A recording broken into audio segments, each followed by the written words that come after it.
ಮಾಡದೆ ಬಾನಿನೆತ್ತರ ಫಲವ ಕೊಟ್ಟನು.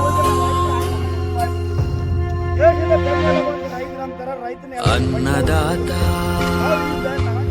ಅನ್ನದಾತ ಜನರ ಪಾಲಿನ ಸ್ನೇಹದ ವ್ಯಕ್ತ ಮಾಡದೆ ಬಾನಿನೆತ್ತರ ಫಲವ ಕೊಟ್ಟನು. ಅನ್ನದಾತ ಅನ್ನದಾತ ಜನರ ಪಾಲಿನ ಸ್ನೇಹದಾತ ತನ್ನನ್ನು ವ್ಯಕ್ತ ಮಾಡದೆ ಬಾನಿನೆತ್ತರ ಫಲವ ಕೊಟ್ಟನು. ಅನ್ನದಾತ ಅನ್ನದಾತ ಜನರ ಪಾಲಿನ ಸ್ನೇಹದಾತ ನಾವು ರೈತರಾಗಿ ಬಾಳಿವಿ. ಈ ಭೂಮಿ ತಾಯಿನೇ ಕೈ ಕೊಟ್ಟಾಳ. ಮಳೆರಾಯ ಅಂತೂ ಇವತ್ತಿನವರೆಗೆ ಒಂದನಿ ನೀರು ಇಲ್ಲ. ಹೆಂಡ್ರು ಮಕ್ಕಳು ಕಟ್ಕೊಂಡು ಬೆಂಗಳೂರು ಮಠದಾಗ ದುಡಿಬೇಕಂತ ನಾವು ಇದು ಮಾಡಕತ್ತೀವಿ. ಸರ್ಕಾರದಿಂದ ನಿಮ್ಮಿಂದ ನಮಗೆ ಸ್ವಲ್ಪ ಏನನ್ನ ಯೋಜನೆಯಿಂದ ಸ್ವಲ್ಪ ವ್ಯವಸ್ಥೆ ಮಾಡೋಕ್ಕಿದ್ರೆ ಮಾಡಿಕೊಡ್ರಿ. ಅದರಿಂದ ಏನನ್ನ ಸ್ವಲ್ಪ ನಮಗೆ ಸಹಾಯ ಮಾಡಬೇಕು. ಇಲ್ಲಪ್ಪ ಅಂದರೆ ನಮ್ಮ ಜೀವಕ್ಕೆ ತೊಂದರೆ ಆಗುತ್ತೆ. ಹೆಂಡ್ರು ಮಕ್ಕಳಿಂದ ನಾವು ಇವತ್ತು ಒಂದು ಹೊತ್ತಕ್ಕೆ ಊಟಕ್ಕೆ ಪರಿಸ್ಥಿತಿ ಅತಿ ಮೀರಿತಾ ಇದೆ. ಸರ್ ನಿಮ್ಮ ಹೆಸರು ಸರ್? ಪಾಂಡುರಂಗ ಸರ್. ಏನಾಗಿದೆ ಸರ್? ಸರ್ ನಮ್ಮ ಹೆಸರು ಪಾಂಡುರಂಗ, ಬೈಲೂರು. 3 ಎಕರೆ ಮೆಕ್ಕೆಜೋಳ ಹಾಕಿದ್ವಿ ಸರ್. 4ನೇ ತಿಂಗಳಾಗ ಬೀಜಿಟ್ಟಿವಿ.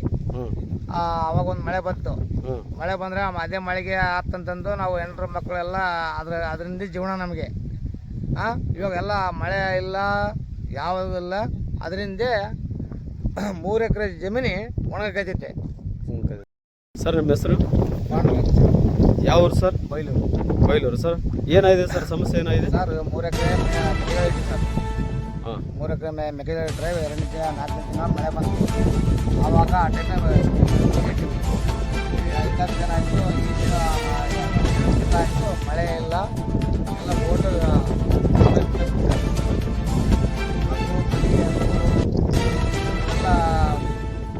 ಇಟ್ಕೊಂಡು ನಾವು ಇಷ್ಟೇ ಜೀವನ ನಮಗೆ. ಒಂದು ಚೀಲ ಗೊಬ್ಬರ ಐತ್ರಿ. ಅದಕ್ಕೆ ಎಕರೆಗೆ 10-12 ಚೀಲ ಗೊಬ್ಬರ ಹಾಕಿ ನಾವು 3 ಎಕರೆ ಒಣಗೈತಿ ಹಚ್ಚಿಬಿಡುತ್ತೆ.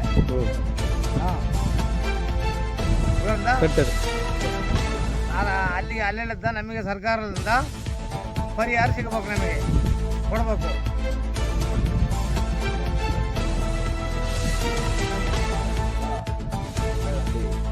ಆಯ್ತು ರೀ. 2 ವರ್ಷ ಚೀಲ ಗೊಬ್ಬರ ಸರ್. ಇವಾಗ ನಮ್ಮ ಪರಿಸ್ಥಿತಿ ಹೆಂಗಂದ್ರೆ ಬೆಂಗಳೂರು ಮಟ್ಟಕ್ಕೆಲ್ಲ ಹೋಗ್ಬೇಕು. ಇವಾಗ ಮಕ್ಕಳು ಮರಿ ದನ ಕರ ಬಿಟ್ಟು ಬೆಂಗಳೂರು ಮಟ್ಟ. ಸರ್ ಸ್ವಂತ ಭೂಮಿನ? ಇಲ್ಲ ಸರ್, ಗುತ್ತಿಗೆ ಮಾಡಿದ್ವಿ. ಎಕರೆಗೆ 25,000 ರೂಪಾಯಿ ಸಾಗುವಳಿ ಮಾಡಕೈತೀವಿ. ಸಾಗುವಳಿ ಮಾಡಕತ್ತೀವಿ ಸರ್. 3 ಎಕರೆ.